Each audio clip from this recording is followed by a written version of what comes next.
শুরু করলাম আজকে রান্না বান্না। ডাল হয়ে গেছে, এবার ভাজা করব।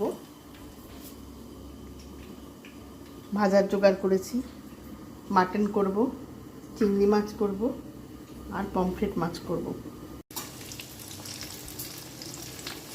ভাজাটা করে নিই আগে, তারপর বাকি রান্নাগুলো করব।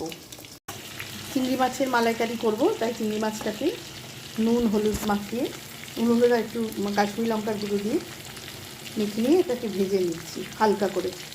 চিংড়ি মাছের মালাইকারি প্রায় হয়ে এসেছে।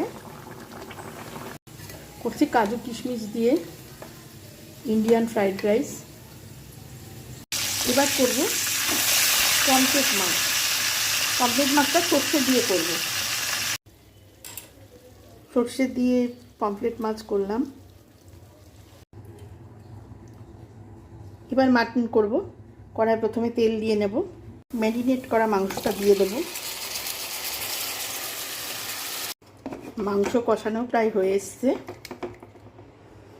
চাটনিও রেডি হয়ে গেছে। আমার রান্না প্রায় কমপ্লিট। মাটনও প্রায় হয়ে গেছে।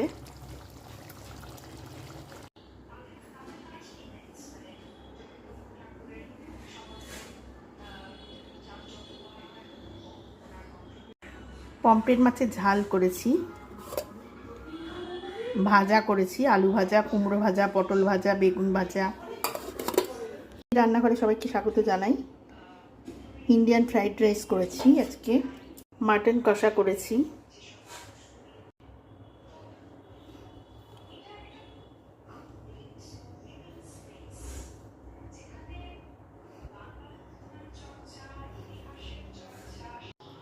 চিংড়ি মাছের মালাইকারি।